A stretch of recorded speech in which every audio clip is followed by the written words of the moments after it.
irmãos, vamos louvar ao Senhor com o cântico do hino 17.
A igreja pode se sentar? Meus irmãos, vamos abrir nossas Bíblias agora na palavra do Senhor, no livro do profeta Isaías, capítulo de número 6. Livro do profeta Isaías, capítulo de número 6.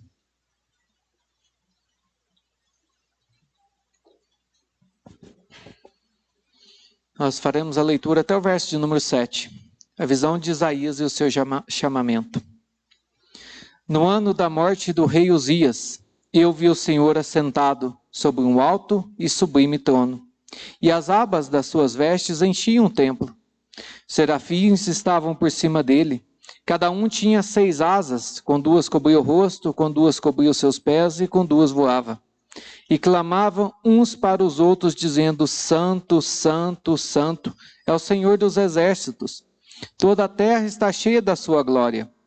As bases do limiar se moveram à voz do que clamava, e a casa se encheu de fumaça. Então disse eu: ai de mim, estou perdido, porque sou homem de lábios impuros.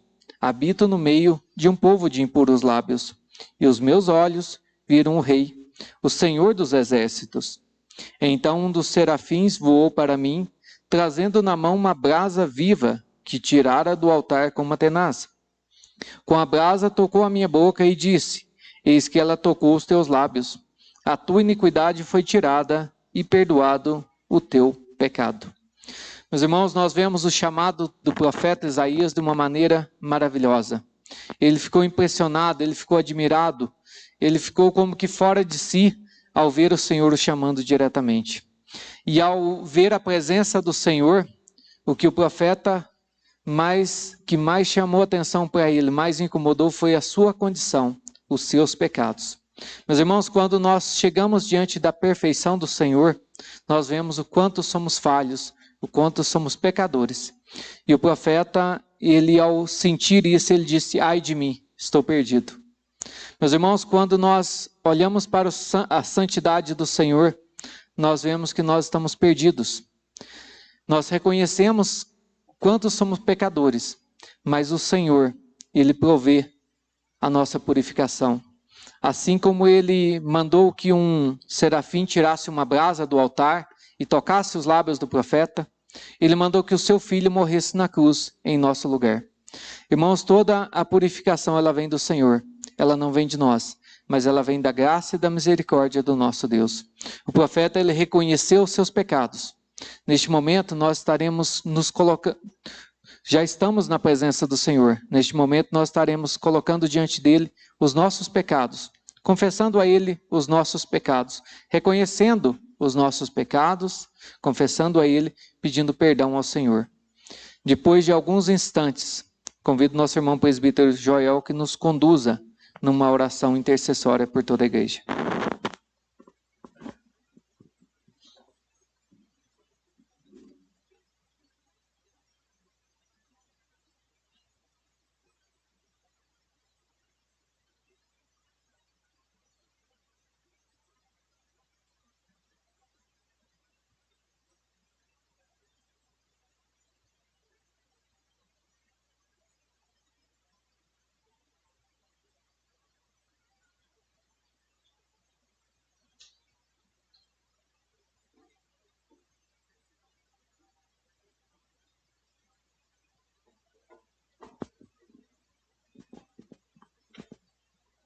Santíssimo Deus, gracioso Pai que está no céu, nós te louvamos, ó Pai. Nós te agradecemos, meu Deus, porque podemos, ó Pai, estarmos, ó Pai, na tua casa, podendo, Senhor, te adorar, podendo, Senhor, bendizer o teu nome. Por tudo, meu Deus, por tudo aquilo que o Senhor fez e por tudo, ó Pai, que o Senhor tem feito por nós. Nós te louvamos, ó Pai, nós te rendemos graças pelo teu grande amor, pela tua misericórdia que o Senhor teve por nós e que nos alcançou.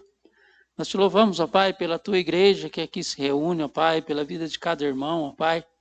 Muito obrigado, Senhor, porque o Senhor nos escolheu, ó Pai, para fazermos parte, ó Pai, do teu povo, sendo nós ainda pecadores.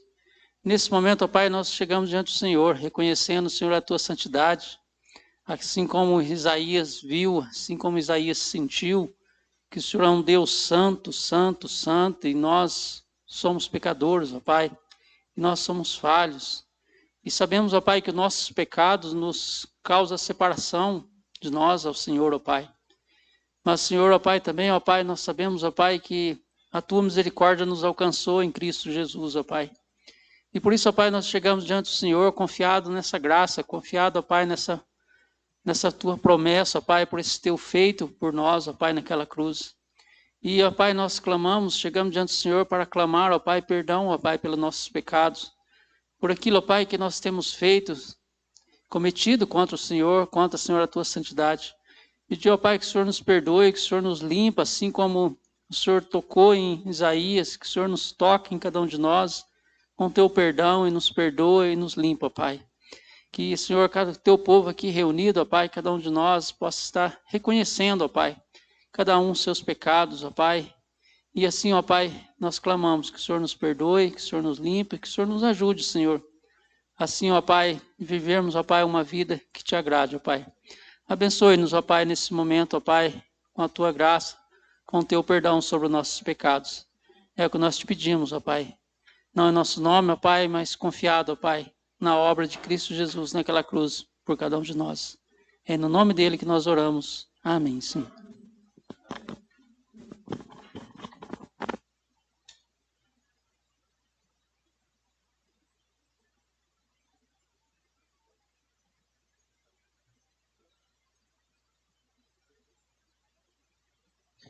Nós bendiremos o Senhor desde agora e para sempre. Assim termina o Salmo 115.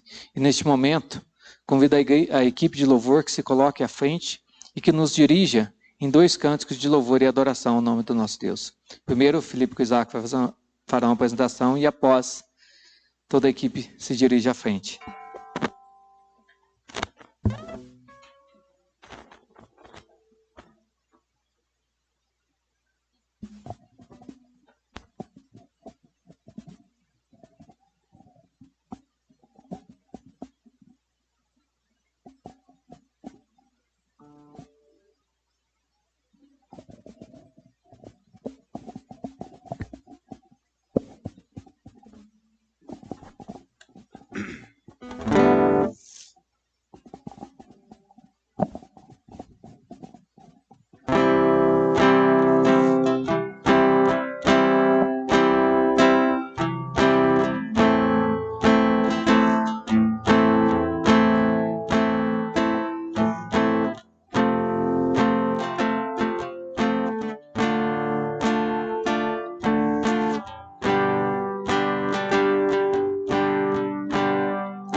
seja a honra,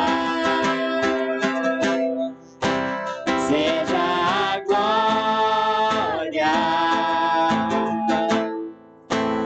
seja o domínio pelos séculos dos séculos. Poderoso Deus, poderoso Deus, poderoso Deus, minha alma anseia por ti. Poderoso Deus, poderoso Deus, poderoso Deus, minha alma anseia por ti.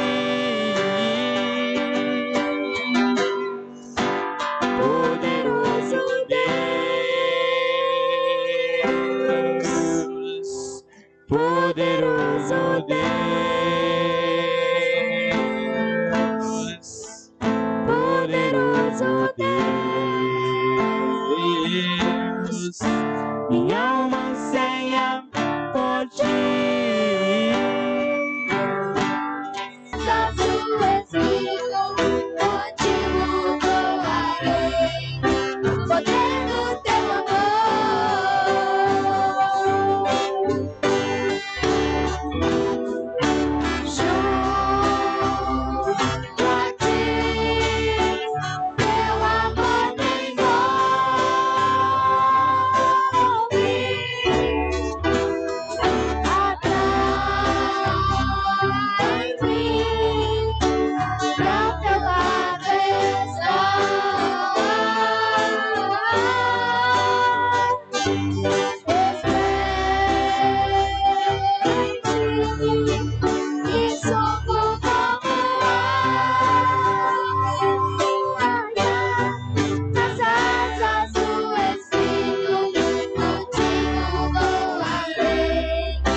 Irmãos, pode se sentar.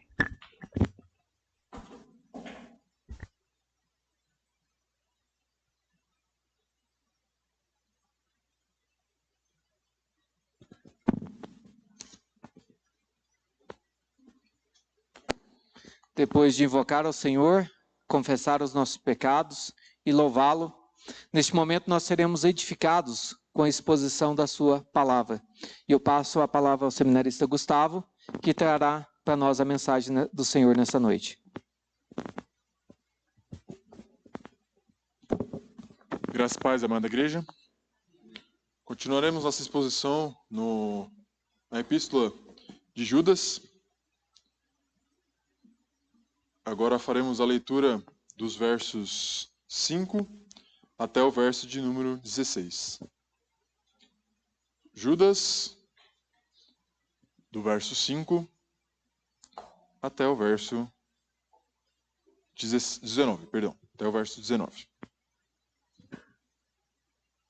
Diz assim a palavra do Senhor. Quero, pois, lembrar-vos, embora já estejais cientes de tudo uma vez por todas, que o Senhor, tendo libertado um povo, tirando-o da terra do Egito, destruiu depois que não creram. E os anjos, os que não guardaram o seu estado original, mas abandonaram o seu próprio domicílio, ele tem guardado sob trevas, em algemas eternas, para o juízo do grande dia. Como Sodoma e Gomorra, aí há cidades circunvizinhas que, havendo-se estragado a prostituição com aqueles, seguindo após outra carne, não postas para exemplo de fogo eterno, sofrendo punição. Ora, Esta é a mesma sorte quais sonhadores alucinados não só contaminam a carne, como também rejeitam o governo e difamam autoridades superiores. Contudo, o arcanjo Miguel, quando contendia com o diabo e disputava a respeito do corpo de Moisés, não se atreveu a proferir juízos infamatórios contra ele. Pelo contrário, disse: o Senhor te arrependa. Estes, porém, quanto a tudo o que não entenderam, difamam, e a tudo o que compreendem por instinto natural, como brutos sem razão, até nestas coisas se corrompem. Ai deles, porque prosseguiram pelo caminho de Caim, e movidos pela ganância, se precipitaram no erro de Balaão, e pereceram na revolta de Corá. Estes homens são como rochas submersas em vossas festas de fertilidade, banqueteando-se juntos sem qualquer recanto, pastores que a si mesmos se apacentam, nuvens sem água impelidas pelo vento, árvores em plena estação de frutos, destes desprovidos, duplamente mortas, desarraigadas.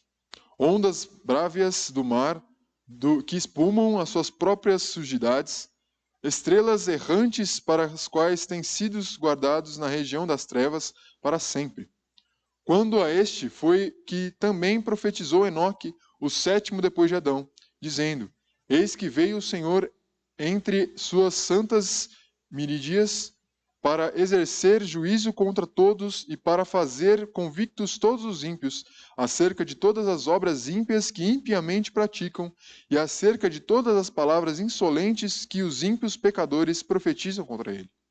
Os tais são murmuradores, são desobedientes, descontentes, andando segundo as suas paixões, a sua boca vive proclamando grandes arrogâncias, são aduladores dos outros por motivos interesseiros.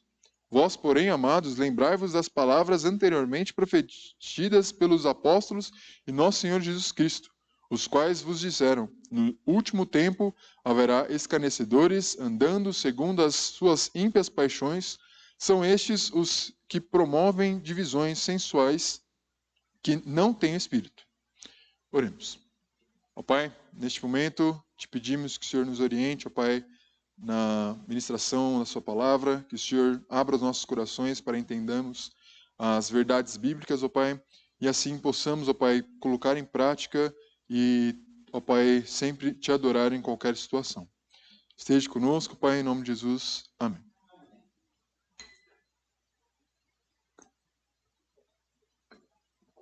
Já vimos que Judas se preocupa com os falsos profetas que se colocaram dentro da igreja.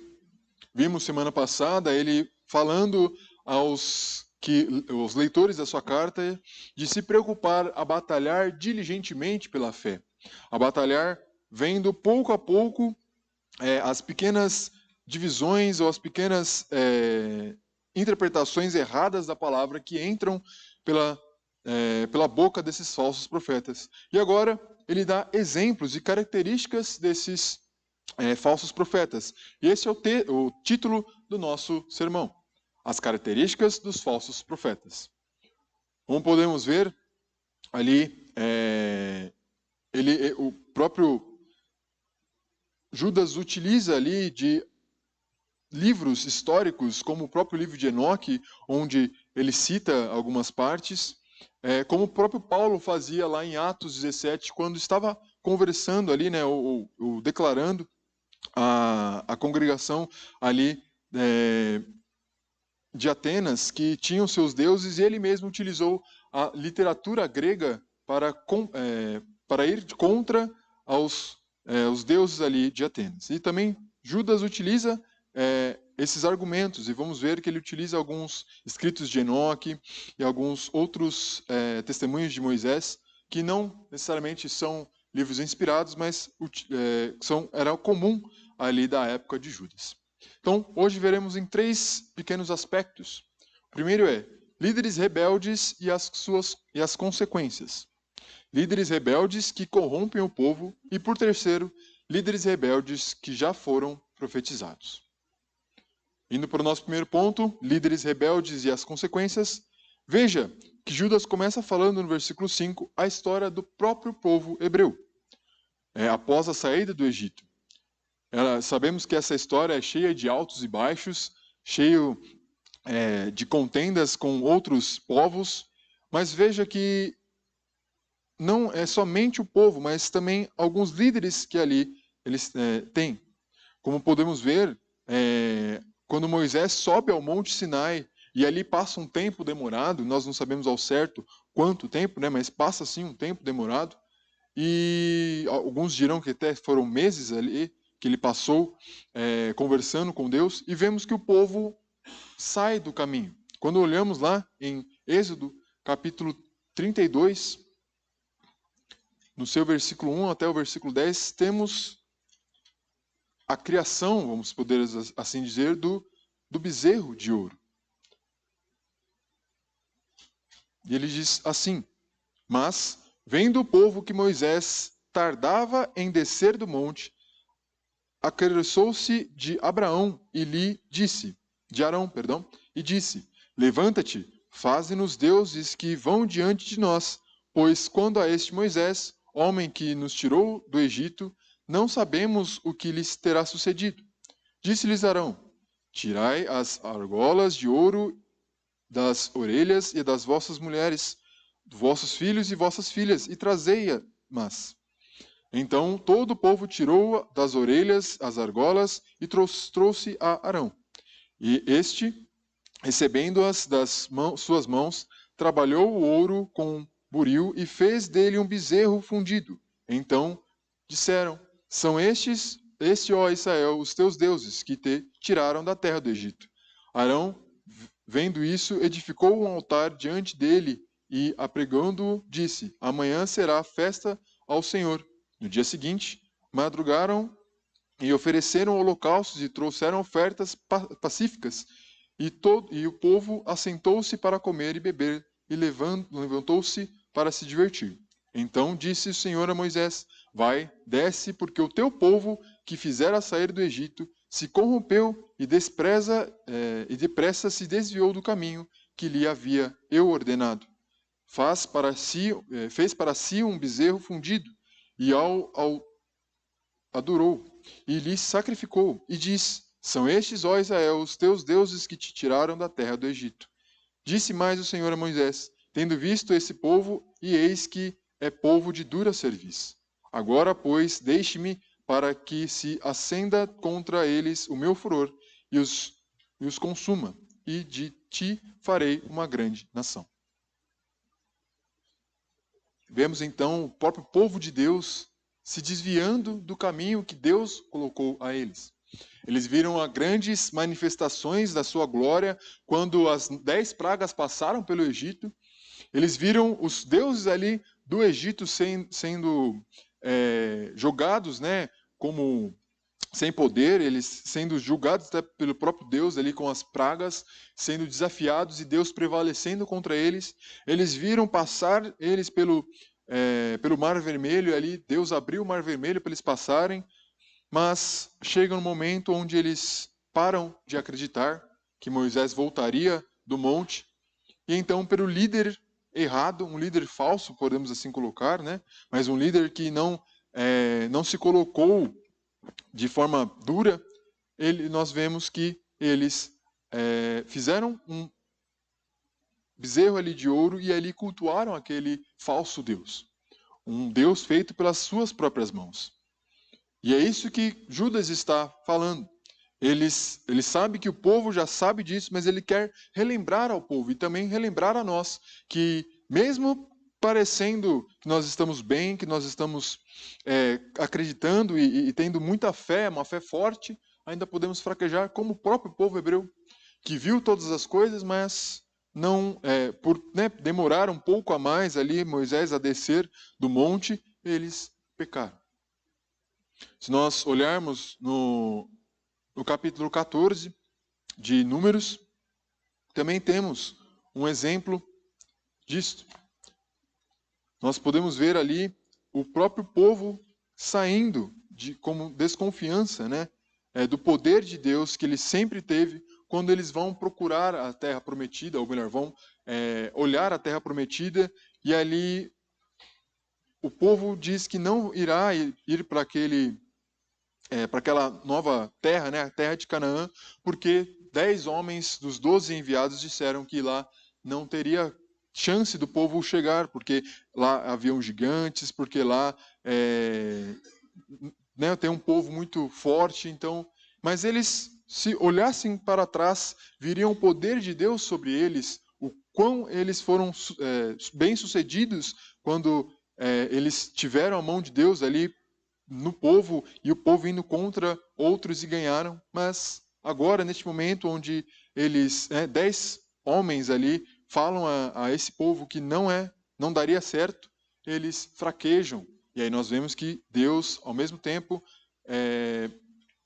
dá um castigo a eles, falando que eles não entrariam, aquela geração não entraria na Nova Canaã.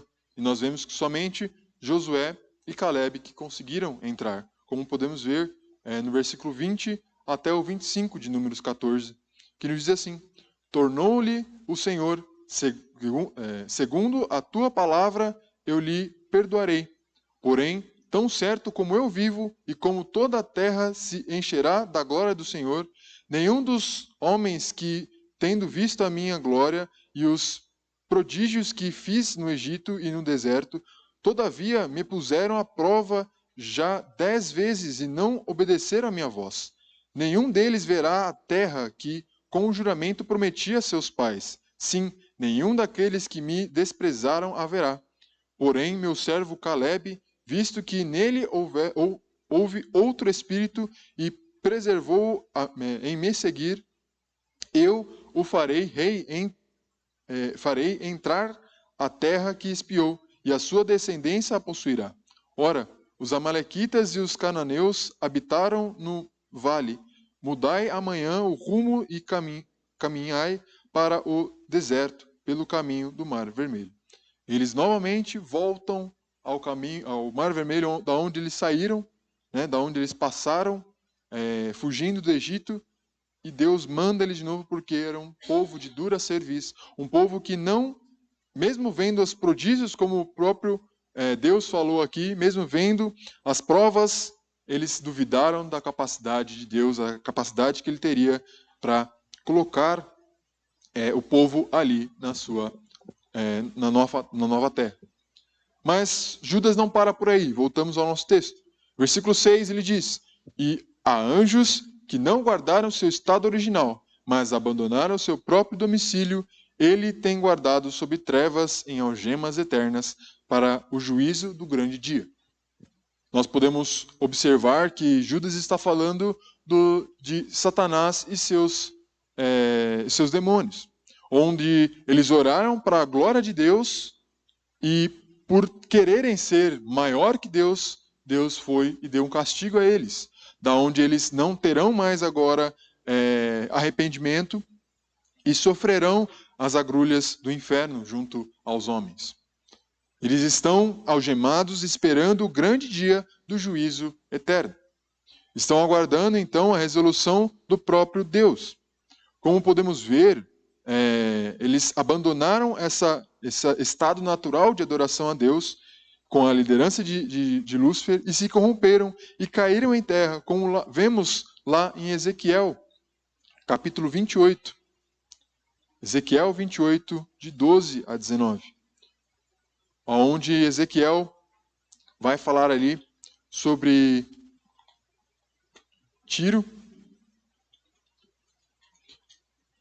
um rei da Babilônia, mas também fazendo alusão ao próprio Lúcifer, dizendo: veio o filho do homem, levanta uma lamentação contra o rei Tiro, e diz-lhe: assim diz o Senhor Deus, tu és, ó sinete, a perfeição, cheio de sabedoria e formosura. Estavas no Éden, jardim de Deus, de todas as pedras preciosas te cobrias. O sárdio, o topázio, o diamante, o berílio, o ônix, o jaspe, a safira, o carbúnculo, e a esmeralda. De ouro se te fizeram os engastes e os ornamentos. No dia em que fostes criado, foram eles preparados. Tu eras querubim de guarda unida, e te estabeleci, permanecias no monte santo de Deus, no brilho das pedras andavas. Perfeito eras no teu caminho, desde o dia em que fostes criados, até que se achou iniquidade em ti. Na multiplicação do teu comércio, se encheu o teu interior de violência, e pecaste, pelo que te lancei profanado fora do monte de Deus, e te farei perecer o querubim da guarda em meio ao brilho das pedras. Então vemos, e poderemos continuar lendo, mas vemos que Satanás era, o Lúcifer, propriamente dito, era um querubim, um guarda de Deus. E por seu coração ser pego de violência, pego de pecado, ele cai e ele leva alguns com ele. Ele vê a glória de Deus, quer ser igual a ele, e aí cai, e então Deus o condena, como vemos aqui no texto de Ezequiel. E essa consequência é de não poder se arrepender, de estar sujeito à autoridade de Deus, como vemos até no livro de Jó, onde Satanás vai até Deus para pedir permissão que pudesse ali provar Jó, e tocar ali na vida de Jó. Ou como podemos ver também, Jesus, quando envia os 70 para pregar o evangelho, antes que ele possa ir a caminho também junto, e eles voltam dizendo que fizeram grandes maravilhas e expulsaram até demônios em nome de Cristo. E justamente porque Cristo viu Satanás caindo do céu, então ele dá essa autoridade aos homens para que pudessem fazer a expulsão dos demônios. E até isso acontece até a vinda de Cristo, que é onde ele pegará esses demônios e juntamente com os homens e jogará no fogo do inferno. Muitos dizem que o inferno será onde os demônios ficarão ali atormentando aos homens, mas muito pelo contrário. Os próprios demônios serão atormentados pelo juízo de Deus. Deus é o próprio dono do inferno. E ele jogará esses anjos que se corromperam, saíram do seu estado original. Então já vimos dois tipos de líderes ali, vamos dizer assim, de líderes errados, de líderes rebeldes, que foram contra Deus e tiveram, no caso dos anjos, terão, mas no caso ali de Arão, já teve o seu juízo. E agora Judas continua dizendo, como Sodoma e Gomorra, e as cidades circunvizinhas, que havendo-se entregado à prostituição, como aqueles seguindo após outra carne, são postas para exemplo no fogo eterno, sofrendo punição. Nós vemos o que aconteceu com Sodoma e Gomorra ali em Gênesis 18, versículo 5 até o 11, onde 2 anjos chegaram ali à família de Jó e à família de Ló e dizendo: esta cidade será destruída por causa da impiedade que chegou aos ouvidos de Deus. E até vemos aqueles próprios homens querendo que Ló tirasse aqueles 2 homens de dentro da sua casa e para que eles pudessem abusar daqueles homens. Podemos ver que a impiedade que estava naquelas cidades era tamanha que até o próprio Ló disse: pegue as minhas 2 filhas, mas não faça mal a estes 2 homens. E nós vemos o que aconteceu com essas 2 cidades. Essas 2 cidades foram queimadas, choveu fogo do céu para essas 2 cidades. E até mesmo para a mulher de Ló, que se arrependeu de ter saído da cidade, se tornou como uma estátua de sal. E ali também sofreu punição, porque preferiria estar naquela cidade do que ter deixado as suas coisas e a sua vida, vamos dizer assim, para trás. E por quê? Porque os homens líderes daquela cidade, eles deixaram com que os homens tomassem as suas próprias decisões, tomassem assim uma conduta totalmente avessa à própria naturalidade do homem. Como os anjos ali que saíram do seu estado natural, também esses cidadãos, né, de Sodoma e Gomorra e das cidades circunvizinhas, eles se entregaram à prostituição, se deixaram levar pelos prazeres da carne para terem essa felicidade que nós vemos o fim que foi. E ele continua, e agora ele fala ali do testemunho de Moisés, um livro que para nós não é inspirado, mas é usado pelos judeus, e aqui também por Judas foi utilizado, dizendo sobre o arcanjo Miguel que contendia com o diabo, como vemos no versículo 9. Contudo, o arcanjo Miguel, quando contendia com o diabo, disputando a respeito do corpo de Moisés, não se atreveu a proferir juízos infamatórios contra ele. Pelo contrário, disse: o Senhor te repreenderá. Então vemos que, mesmo assim, mesmo o próprio arcanjo Miguel, sendo grandioso, sendo poderoso, não ousou proferir juízo contra esse falso, vamos dizer assim, profeta, né? Esse falso ensinador que aqui é colocado como diabo, mas sim diz: o Senhor te repreenderá. E realmente, como vimos lá, já no versículo 6, um dia do grande juízo é onde estes serão repreendidos, e aí terão o seu castigo eterno. Mas como vemos ali no versículo 8 e versículo 10, Judas coloca: ora, estes da mesma sorte, quais sonhadores alucinados, não só contaminam a carne, como também rejeitam o governo e difamam autoridades superiores. Versículo 10. Estes, porém, quanto a tudo que não entenderam, difamam, e quanto tudo o que compreendem por instinto natural, como brutos, sem razão, até nessas coisas se corrompem.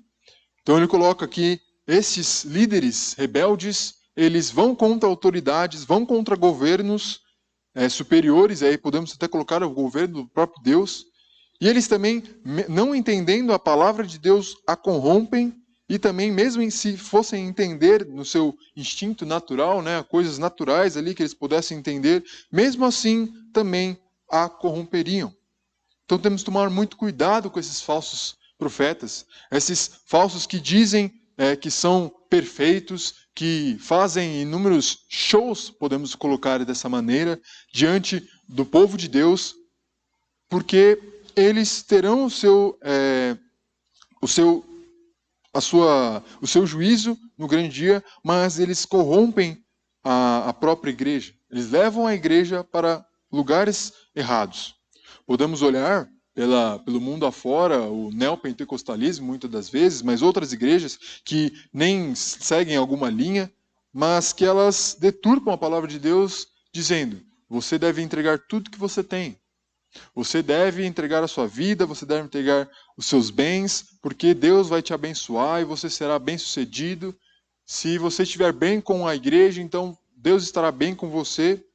Ou se você estiver bem com as pessoas e assim você buscar sempre doar as suas coisas, Deus te recompensará grandemente mais. Mas não é assim, não é desta forma. Parece muito bonito, parece muito chique, parece que realmente é a palavra de Deus, mas quando vamos ver, não é. Nós não devemos nos preocupar com as coisas mundanas, devemos nos preocupar com as coisas celestes. Então esses homens que são falsos profetas, eles corrompem o povo e levam o povo às consequências inúmeras que vemos. Como o próprio povo de Israel, como ali Sodoma e Gomorra, como os anjos, nós temos que tomar muito cuidado para não sermos levados por esses falsos ensinamentos. Devemos tomar cuidado para que estes falsos profetas não nos levem às consequências da mesma forma que estes aqui levaram. Mas Judas não acaba por aqui. Ele continua.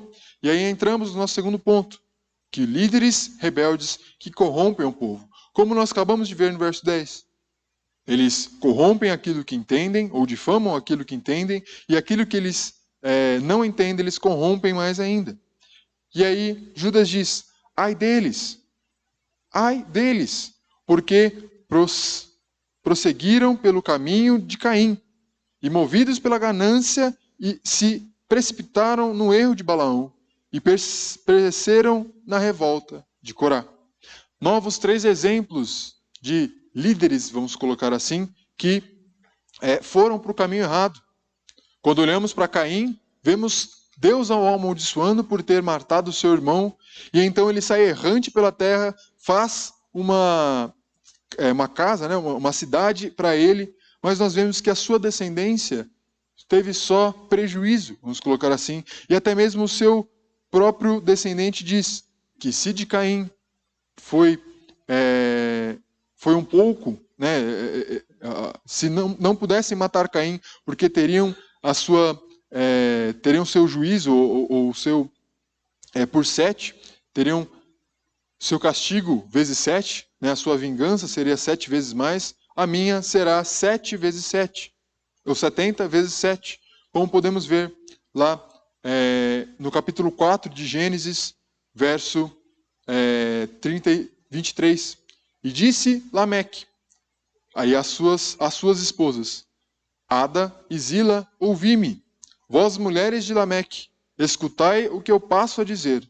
Matei um homem porque ele me feriu, e a um rapaz porque me pisou.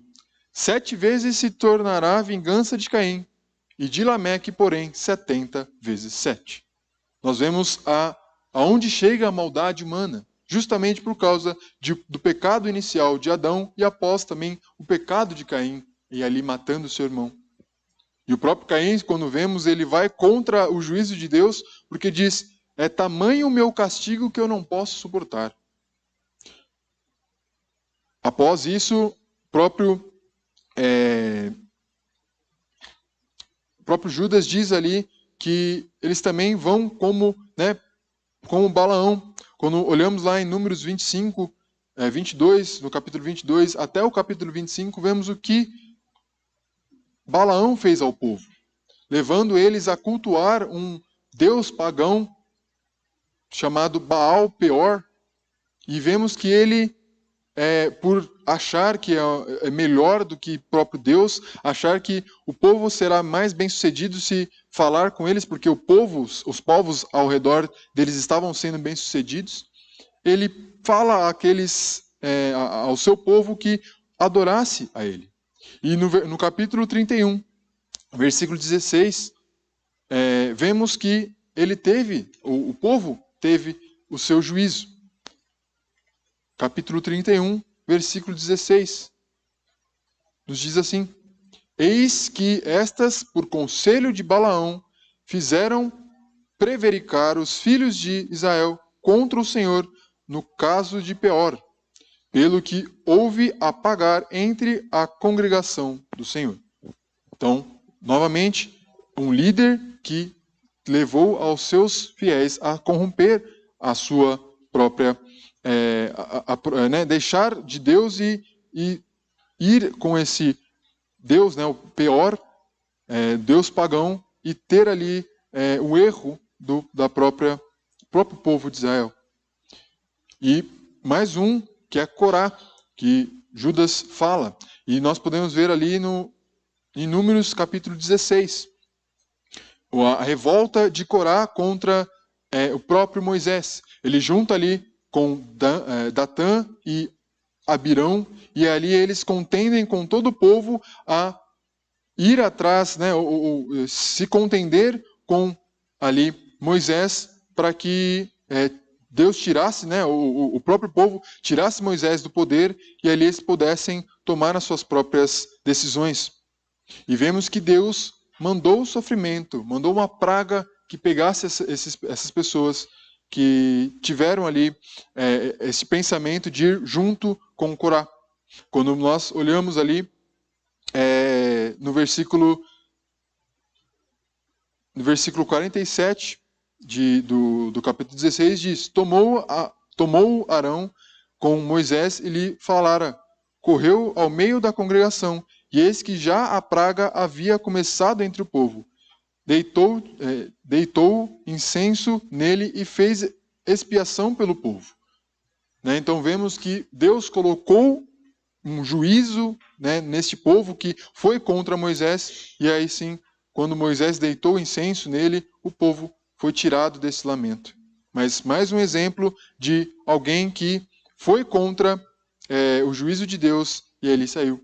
Mas podemos olhar para outros textos também, como o capítulo 1 de Coríntios, verso 5 a verso do capítulo 1 Coríntios, capítulo 5, do verso 1 ao verso 6, em que Judas coloca o papel, coloca que vemos, né, os líderes, e ali o próprio Paulo indo contra os líderes de Coríntios que colocavam como orgia, como bebedices e glutonaria a própria ceia do Senhor.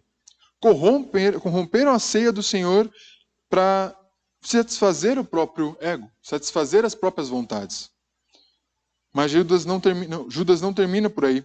Ele diz: estes homens são como rochas submersas em vossas festas de fraternidade, banqueteando-se juntos, sem qualquer recanto, sem qualquer recanto. Como lá em Coríntios, como eu acabei de dizer, aqueles líderes fizeram um caos na ceia do Senhor. Deturparam a ceia do Senhor e eles iam lá para comer, para beber, mas não tinham comunhão uns com os outros e não pensavam no que era a Páscoa. Por isso que Paulo coloca, quando o homem não se sentir pronto para tomar a ceia, que ele se examine-se então, e aí sim coma do pão e beba do cálice. Mas não como eles estavam fazendo, em que eles iam para realmente se banquetear, deixar com que as suas paixões tomassem conta ali daquela festa, né, ou no caso, né, da ceia do Senhor. E ali continua: pastores que a si mesmos se apacentam. Imaginem então pastores que estão com as suas ovelhas caminhando pelo mundo, né, mas caminhando por algum local e não deixam as ovelhas em locais estratégicos ou locais bons para que elas se alimentem, mas somente pensam em si mesmos e deixam as ovelhas a relento. E aí vem o lobo, come pega essas ovelhas e o pastor fica sem, porque as ovelhas não têm como se proteger a si mesmas. Da mesma forma, esses líderes que são contra autoridades, né, deturpam a palavra de Deus, eles são como esses pastores. Eles não ligam para a igreja, eles ligam só para si mesmos. Nós vimos há pouco, né, um tempo atrás, ali, talvez na semana passada, um caso em que uma deputada ela começou a falar de igrejas que estavam no escândalo do INSS. E vimos alguns pastores, não sei quais, né, se os irmãos acompanharam, mas alguns pastores ficando irritados com aquela declaração, porque eles acharam absurdo dela falar deles. Mas eles estavam errados. E eles não pensavam em quem estavam tirando o sustento, né? Ou eles não estavam pensando na igreja em si, mas estavam pensando na sua própria imagem, de como as pessoas agora veriam ele. Esses pastores, eles somente a si mesmos se apacentam, só se preocupam consigo mesmo. Mas Judas continua: e nuvens sem água, impelidas pelo vento. Imaginem, você está passeando pela sua cidade, olha para cima e vê que estão nuvens pretas, carregadas de água, mas nenhuma água cai. A chuva não vem. E essas nuvens se persistem, mas nenhuma gota cai. Imagina quão desesperador isso deve ser. Você começa a agitar a sua casa para se proteger da chuva, mas nenhuma gota cai. Ou, como ele coloca aqui, árvores que em plena estação de frutos, destes desprovidos, duplamente mortas, desarraigadas. Imagine, vocês estão esperando frutos e frutos dos cafés, por exemplo, ou de outras plantas, esperando o sustento ali delas, mas quando vocês vão pegar os frutos, vocês não encontram nada. Elas estão, né, tiveram o seu momento de floreio, estão com as suas folhas mais perfeitas possíveis, estão com a sua estrutura perfeita, mas quando vão pegar o fruto, não encontram nada. Como o próprio Jesus, quando estava caminhando e viu uma figueira, ali em Marcos capítulo 11, versículo 2 a 33, ele vê aquela figueira pronta para dar frutos, linda do jeito que era, e ele chega e não encontra nenhum fruto. Então ele vai e condena aquela figueira, amaldiçoando, dizendo que esta figueira nunca mais daria frutos. E até os próprios discípulos ficam perguntando ao mestre, mas por quê? Não é tempo de figo. Mas ele diz, a figueira se apresentava como se tivesse fruto, mas não tinha. Esses pastores são assim. Aparecem como nuvens que vão cair a chuva, mas não tem nenhuma chuva. Ou como árvores que parecem ser perfeitas, mas estão duplamente mortas. E aí Judas continua. Ondas brávias do mar, que espumejam as suas próprias sujidades. Esses pastores, aos poucos, como acabei de falar, do escândalo do INSS, vão mostrando as suas sujidades. E o quão ruim é quando nós vamos em algum rio, ou até na própria praia, e vemos ali sujeira. Não dá nem vontade de entrar para se refrescar. E lá em São Paulo nós temos um rio muito famoso, que é o rio Tietê, mas que é um rio mais podre de São Paulo. E ninguém há capacidade de entrar lá. Somente por passar por cima numa ponte, e se você estiver com a janela aberta, você sente um incômodo muito grande de passar por aquele lugar. Justamente porque o lixo que está no rio se apresenta por causa da sua movimentação. É exatamente aqui o que Judas coloca. Esses pastores, por mais belos que pareçam, por mais cheios de fruto que pareçam estar, aos poucos a espuma ali da sua própria vida vai aparecendo. As sujidades ali são tiradas ali deles e mostradas a todos. Mas Judas continua. Estrelas errantes para as quais têm sido guardadas na negridão das trevas para sempre. Estas estrelas errantes são estrelas ou até mesmo planetas, que não seguem uma órbita. Nós aqui no Sistema Solar, nós acompanhamos a órbita do Sol, mas há estrelas e há planetas que estão vagando pelo universo sem nenhuma órbita, sem nenhuma linha para seguir. E é exatamente o que esses profetas que não se sujeitam, como lá no verso 8 nós vimos, não se sujeitam a governos e nem a autoridades superiores, esses falsos profetas não seguem linhas.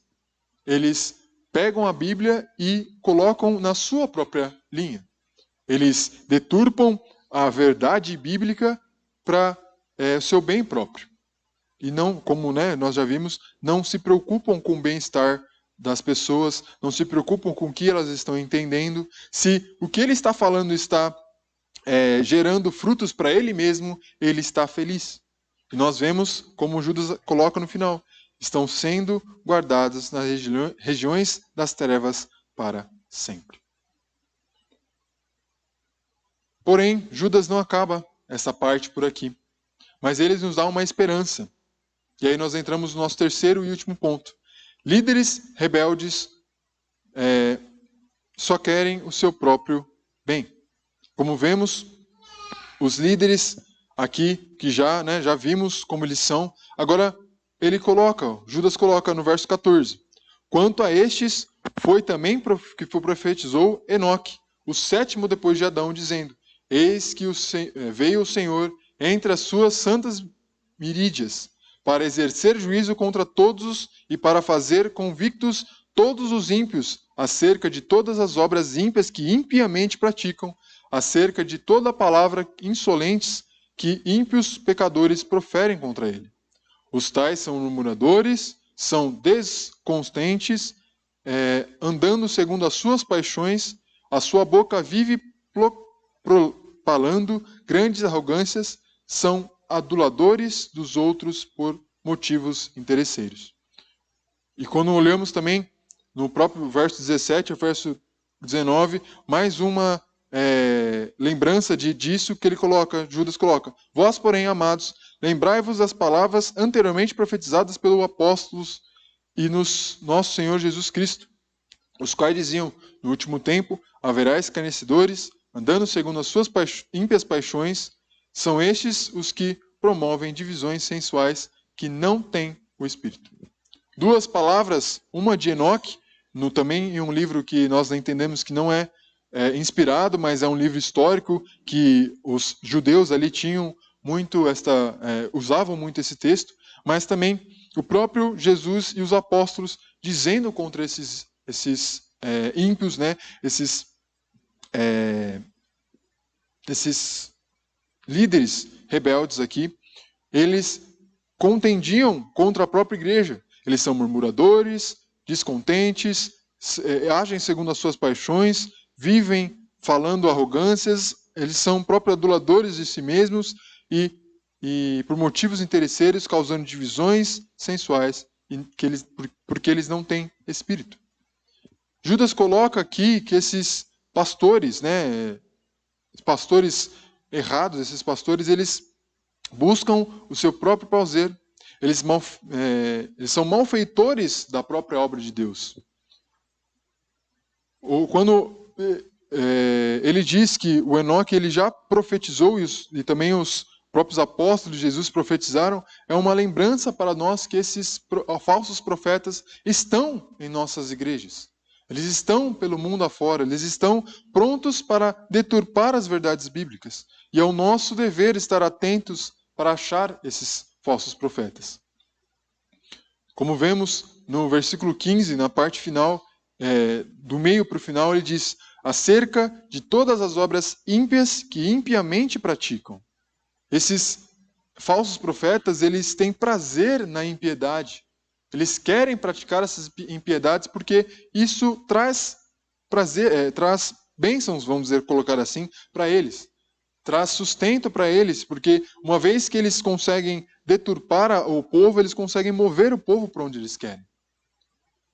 Como vemos em algumas igrejas, os pastores, eles falando e dizendo: você deve doar as suas coisas, deve doar o seu carro, sua casa, seus bens para a igreja, porque você será bem-sucedido. E eles falam: você tem que dar o seu dízimo, porque se não dar o seu dízimo, então você não será abençoado por Deus.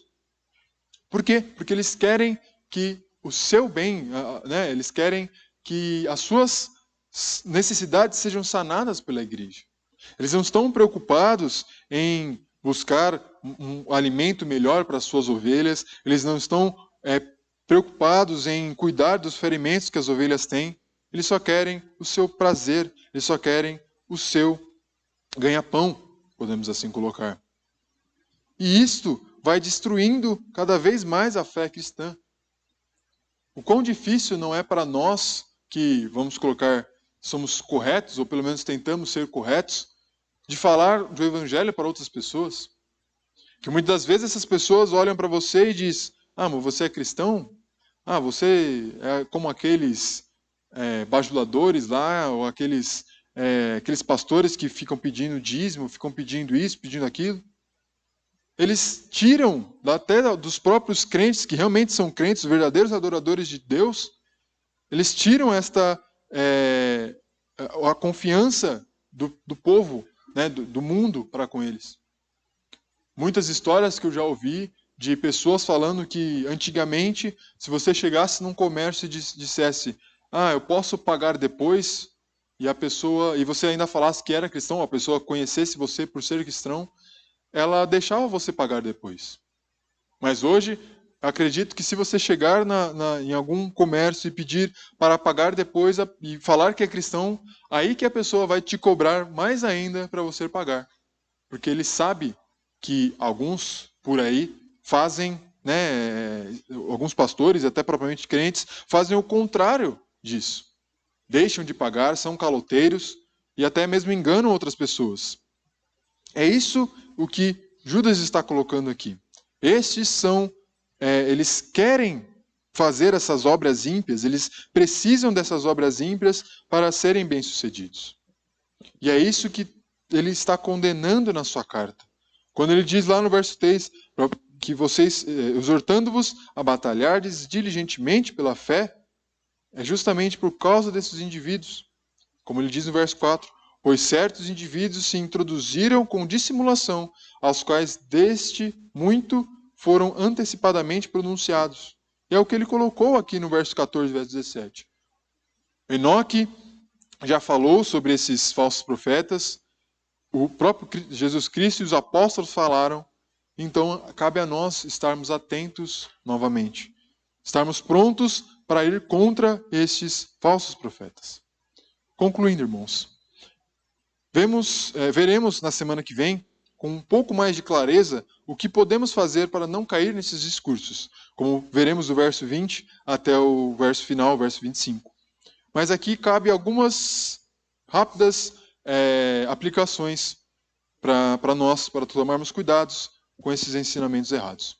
O primeiro é, falsos profetas terão a sua condenação e não precisamos agir por conta própria.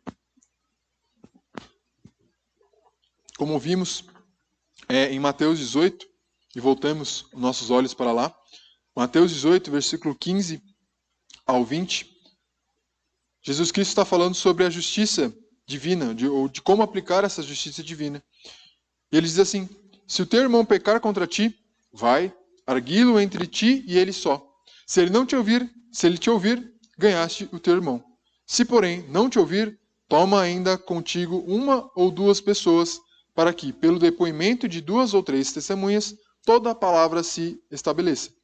Se ele não vos atender, dizei-o à igreja, e se recusar ouvir também a igreja, considera-o como gentil e publicano. Em verdade vos digo que todo o que ligares na terra terá sido ligado nos céus, e tudo aquilo que desligares na terra terá sido desligado nos céus. Em verdade também vos digo que, se 2 entre vós sobre a terra contendirem a respeito de qualquer coisa que, porventura, pedirem ser-lhe-á concedida por meu Pai que está nos céus. Porque, onde estiverem 2 ou 3 reunidos em meu nome, ali estou no meio deles. Nós não devemos agir por nós mesmos contra os falsos profetas, mas devemos fazer como Cristo disse. Vai você contra o seu irmão ou contra aquele que proferiu falsos ensinos e tente conquistar esse irmão. Se ele te ouvir, você ganhou. Se não, procure uma testemunha. Se não, procure então a igreja. E se desta forma ele não te ouvir, então desligue ele da comunhão dos santos. Porque aí sim, ele não quer ouvir a correção divina, como o próprio Cristo coloca no versículo 20. Porque se 2 ou 3 estiverem reunidos em meu nome, ali eu estarei. Então, nós não precisamos agir por conta própria, mas precisamos fazer com que a justiça divina esteja sendo feita. E a segunda aplicação devemos estar atentos a qualquer mudança na verdade bíblica.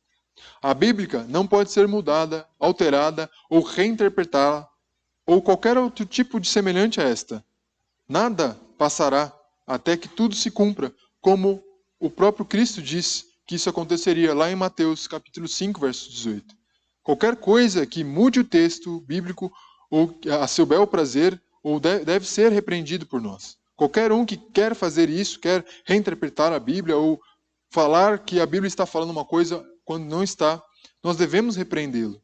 E como já vimos na primeira aplicação, devemos fazer a justiça divina assim, então. E o terceiro e último aplicação esses líderes já estão em nosso meio. Basta nos identificá-los e tirá-los então da nossa comunhão ou recolocá-los na verdade. Já vimos muitos casos dos falsos profetas, como no povo de Israel, como com Balaão, Corá, o próprio Arão.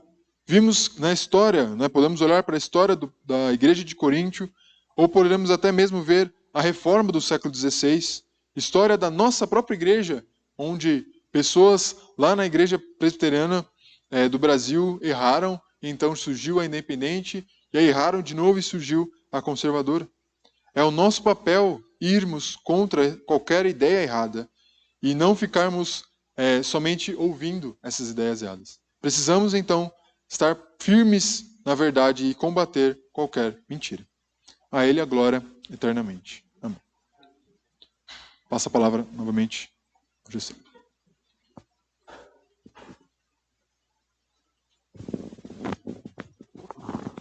Irmãos, neste momento vamos estar nos colocando de pé e cantando ao Senhor o hino de número 176.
Convido a nossa irmã Cíntia que faça uma oração final, assim, encerrando o nosso culto.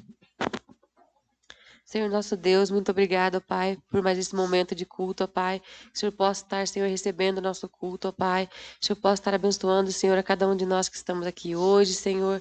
Abençoando a vida, Senhor, do Gustavo, do Gessé, ó Pai, que estão de frente com esse culto hoje, ó Pai. Que a palavra que foi falada aqui hoje, Senhor, possa ficar, ó Pai, nos nossos corações. Podemos praticá-la no nosso dia a dia, ó Pai, e viver cada dia mais, Senhor, fiéis a Ti, ó Pai. Que o Senhor nos abençoe, ó Pai, da nossa semana, que o Senhor esteja nos levando para casa em segurança, guardando a nossa semana, que possamos estar aqui novamente na semana que vem, ó Pai. Que o Senhor abençoe as nossas vidas, ó Pai. Em nome de Jesus é que eu oro. Amém.